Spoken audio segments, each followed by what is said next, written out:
And good day, Nania. We have some questions from our streaming viewers that we'd like to ask you. All right, please proceed however you so desire. Well, many people are experiencing anxiety about four main things. Yes. First is the fear of their own death. The second is uncertainty about the future and financial uncertainty. The third is fear that things will get even crazier and worse in the world. And fourth, that conspiracy theories about why this is happening are also a fear that comes up for people. So how can we respond to these fears? What should we tell ourselves when these fears come up? What do you suggest? All right. Well, first and foremost, let us deal with the fourth proposition of what you call the conspiracy theories. The main thing going on with regard to the present situation on your planet has mostly to do, not so much with anything that has been done deliberately, specifically with regard to the virus itself, but with regard to the destruction, as we have said in the monologue, of many of the different ecological systems on your planet. If there is any so-called conspiracy, it is mostly the idea that people on your planet, from fear-based beliefs and from fear of lack, and from the idea of what they believe to be power that is not an expression of power, will conspire to do certain things that have destructive qualities that will eliminate many of the ecological systems on your planet, and have done so, in which these viruses propagate, and by which they are usually contained, at least to a certain degree. But the conspiracies of greed that create the disappearance of certain systems on your planet that these viruses inhabit forces them to go beyond those borders and beyond those barriers in a far greater way than they otherwise would have, seeking out new hosts. The virus is a natural virus. It has, over time, mutated in a variety of ways, but it is not in that sense human-made. So the conspiracy doesn't have to do with the idea of a deliberate release of a man-made virus. It has to do with the idea of the conspiracies that exist in many of your organizations, many of your political and social systems that allow fear of lack and greed to overtake your better nature and cause the destruction of many of the ecosystems on your planet that then allow for the propagation of opportunistic organisms such as this virus to take hold in much broader areas than they otherwise would. This has to do also with the concept of what you call climate change. That is also a side effect of the destruction of certain ecological systems on your planet, on land, in the air, in the sea. And you will find that many of the plants that still remain on your planet are now going to be, in a sense, migrating through seed propagation in different directions than they otherwise normally inhabit. Many of your plants are now moving more northerly and more westerly in order to survive. And the areas in which they were growing will no longer be capable of supporting certain kinds of natural plants or even the foodstuffs that you may choose to grow. This will add to the ability of the virus to propagate itself in broader ranges than it used to. Now, as we also said in the monologue, the idea now that you are isolating yourselves is a perfect positive opportunity to go within, to use this time of self-isolation and social distancing to get in touch with the fear-based beliefs that may exist within your own individual selves, so that you can clean yourselves out of these ideas and pass through the eye of the needle more effortlessly and come out on the other side with an energy that creates more opportunity and more probability to begin to build a new world, a new way of doing things that is more representative of restoring the balance that your planet once had. This may still take some time, and things may still be a little crazy, and may even get a little crazier, but please remember that crazy doesn't have to be experienced in a negative way. There is positive crazy too, or at the very least, opportunities that will present themselves, and even though those opportunities may sometimes be reflective of things you don't prefer, by using this isolation period to go within, strengthen yourselves, balance yourselves, free yourselves of all the fear-based beliefs that you possibly can, you will be far more capable of handling anything that you may see on the other side of the passage through the eye of the needle that you don't prefer. And as we have said many times, you may still see things you don't prefer, people making choices that you don't prefer in your world for quite some time. But the idea, again, is that with the splitting prism idea that you're now fracturing into different parallel realities, it is an important thing for you to do to settle into the understanding that just because you can see people making choices you don't prefer, you're not living in that world. You are observing them through a kind of glass wall, a separation barrier that may allow you to see those choices being made that you don't prefer, but won't necessarily allow you to be affected by those choices if you don't actually make the choice to match those negative frequencies and create the effect within your own reality. These things cannot reach you if you don't make a decision to match or mirror them in the reality that you reside in, that you prefer.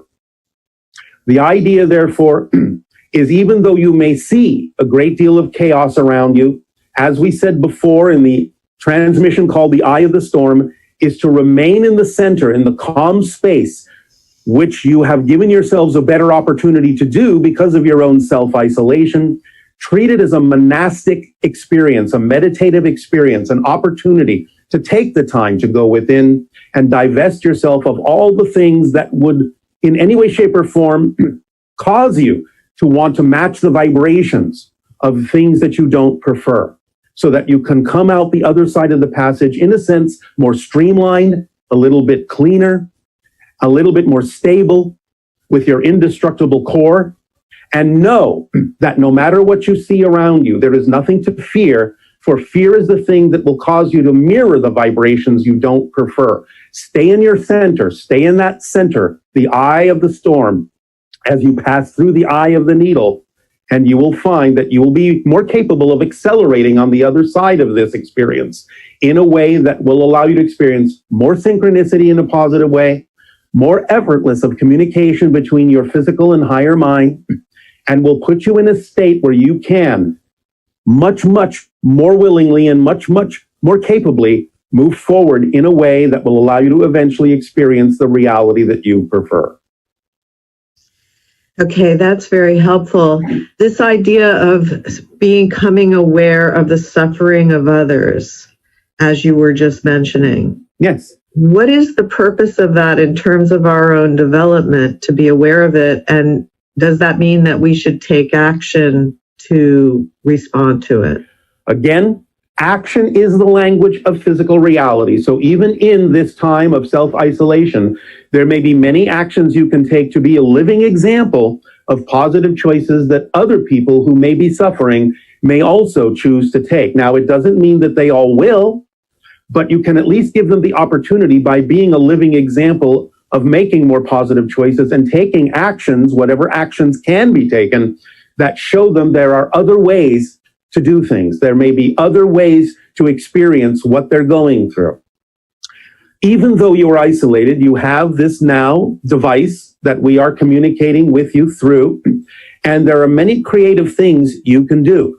You can donate your time, you can donate your abilities, you can donate your money, you can create new ideas, you can create new organizations, you can share new ideas for how to come out the other side of this in ways that can boost people up, let them know that there may be other options other than what they may have considered in their negative states of suffering. But by all means, it's not about ignoring them. By all means, it's using those lessons to improve yourselves, to recognize that they may be doing this to help you realize more clearly what it is you don't prefer to choose. And therefore, you can feed that back and reflect that back to them, what it is you are learning about yourself by experiencing their suffering, and give them the opportunity to know there are other choices, that there is always the idea you call hope, and that they can elevate themselves to a point where their own imaginations can allow them more inspiration and more creativity to bring themselves through this experience in a more positive way. So by all means, self-isolation doesn't mean that you can do nothing, that you have to ignore them, that you have to in any way, shape, or form reinforce their negativity, which would only increase their suffering, but show them the brighter side. Show them the options. Again, it doesn't mean that they have to make those choices, for you always have to let people make the choices they need to make, for you do not know what their path truly is. And what it is they do with the information and options that you share with them is really none of your business. But by all means, take the actions, because as we have said, that is the strongest way to speak and the strongest way to be heard in physical reality. So at least you're giving them the opportunity to know there are other paths that they could be taking. Okay, well, that's really helpful. And also, you've been talking about the splitting prism and the trains leaving the station. The trains have left. Yeah, is this like just the beginning, or is there going to be many more years of this, or will it calm down? Well, there will be many more years of transformational experience. There won't be many more years of this specific manifestation. And again, those that are willing to shift their vibration more and more by letting go of those negative fear-based beliefs having to do with lack or lack of self-worth or anything like that, will be the ones that can align themselves with a more positive and more accelerated reality that will take them more quickly through the various parallel realities, where they can eventually experience a reality that they prefer by having shifted to it, by making those vibrational changes within themselves. So yes, the transformation will go on for a while, but you'll go beyond the idea of this particular expression of it. But you still have many different consequences of the choices you have made to face, and many different kinds of opportunities to turn them around into a world of more balance. So yes, the transformation is going to go on for a few more years, but there will be different challenges and different opportunities. And if you face them from a more positive place, you will get through them in a more effortless and joyful and creative way. That is guaranteed as long as you match the frequency and have the behaviors that exhibit the kind of behaviors that you would already be doing in the reality you already prefer. So does that mean that there will come a time when it'll be more difficult to change trains, in a sense? When would that be? It can be experienced that way, but only if someone is doing that through the idea of fear-based beliefs. Sometimes people may take themselves through greater challenges, but still have the capacity to shift instantly into a more positive reality if facing those greater challenges of negativity was the path they needed to take to give themselves the momentum they needed to go into the positive reality more quickly. So this is not a generalization that may be true for everyone. It may be something that people may find will be experienced in a more difficult way to change farther up the line, but only if they continue on the path of creating more or buying into more negative and fear-based beliefs. Because remember, the fear-based beliefs over time will perhaps make it even not available to you to even realize that you can change. That's one of the side effects of fear-based beliefs, is actually removing the option and the awareness that there is always the opportunity to change. That's what makes it more challenging. It's not in and of itself that it is more challenging to shift, but it is more challenging if you don't know that that's an option. Yes, I understand. All right. Thank you. Thanks. Now, can you talk to us about 5G and the positive and negative aspects of this technology?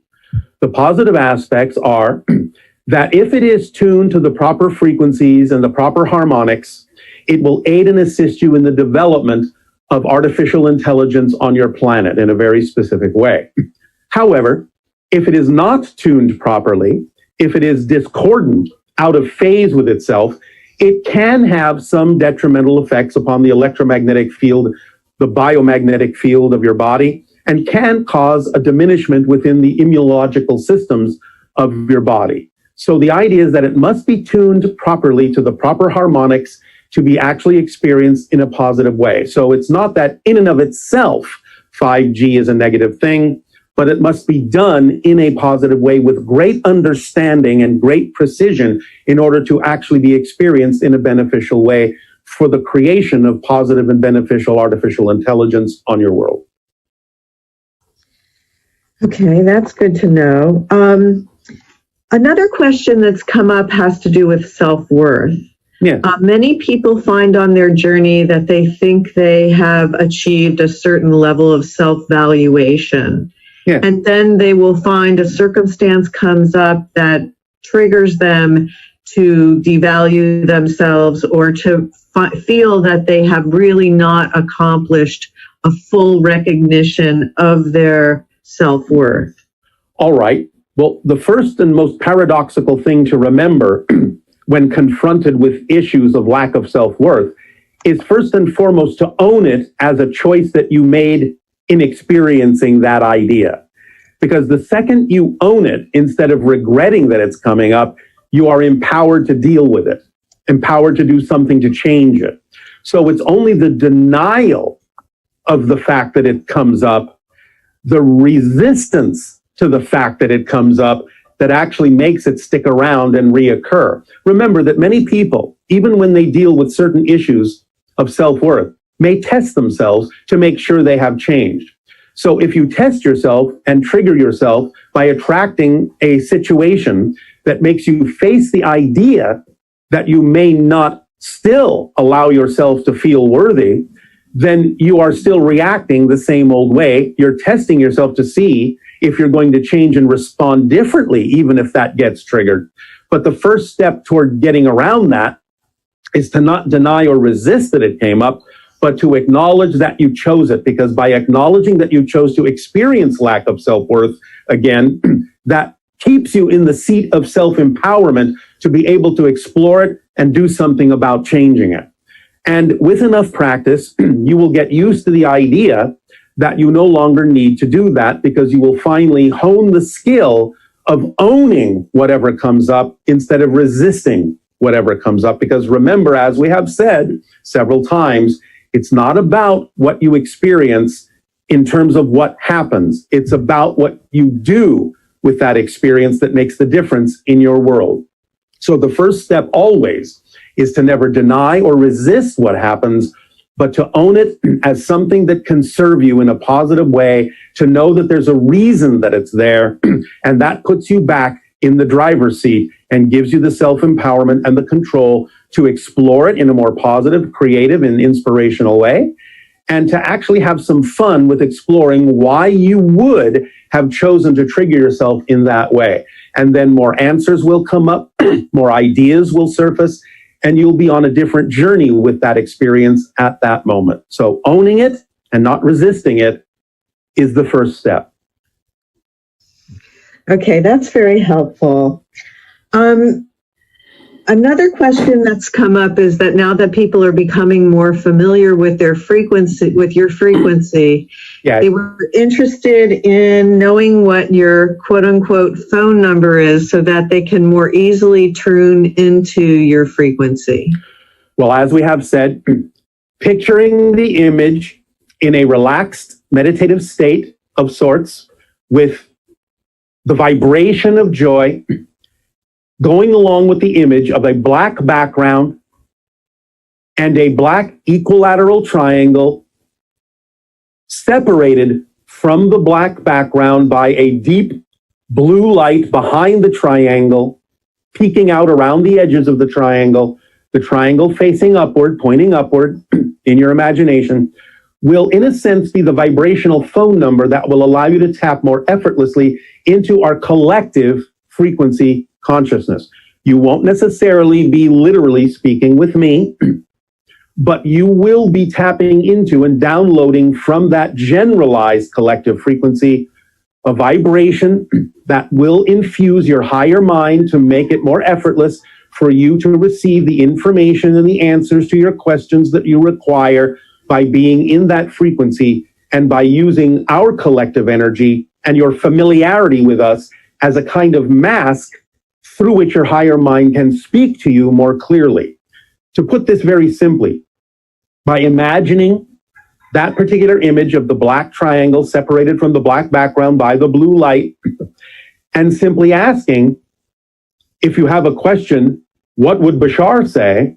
Or what would the Sani people say? You will allow more ability of your higher mind to give you the answers and information that you see. That's how it will work.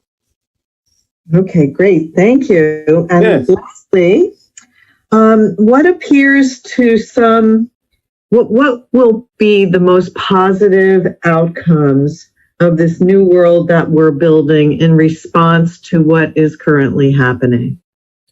By passing through the eye of the needle in a streamlined way, by having done your best to divest yourself of fear-based beliefs so that you can fit through that narrow passage, because what will be left is your true essential self, your indestructible core, as best as you possibly can, bringing as little of the negative energy with you through that passage to the other side.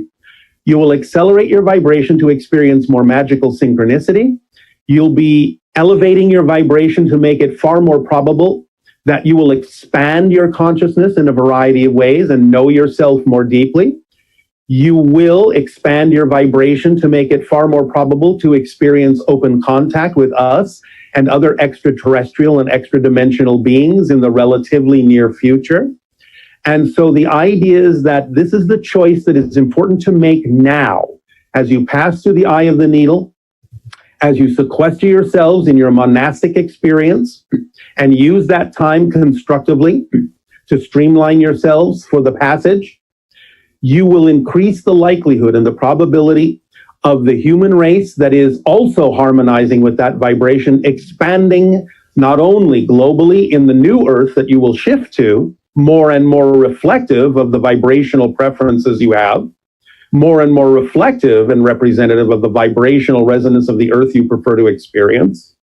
But you will expand to the stars more readily as well by initiating your half of the vibration of contact and allowing us to greet you in your harmonic state in a much more powerful way. So all of this awaits you on the other side of this passage through the eye of the needle, if you will but leave behind that baggage that no longer serves you. Thank you, Tadeo. Our deepest love to you. Our unconditional love to you all. Our deepest appreciation and gratitude for the co-creation of these interactions. There is more to come. And in an upcoming transmission, we are very excited to present to you an idea called the parallel reality wheel that will allow you more ability to get in touch with different options and different paths that you can choose to take that are far more representative of the parallel reality versions of Earth that you prefer to experience on the other side of this passage we have termed the eye of the needle. So we will communicate to you once again these ideas in great joy and great passion. Stay in that state of passion no matter what happens. It will see you through as the guiding light that will illuminate your particular unique path most clearly. So we thank you, our unconditional love to you, and we bid you an exciting day of exploration, self-discovery, and once again play. Please remember, as always, the first step toward true upliftment and enlightenment is to lighten up on yourselves. Don't take things too seriously. Have fun, play, and be at peace, and welcome home. And now, please prepare for the crystallization of all this information through the meditation that will be delivered to you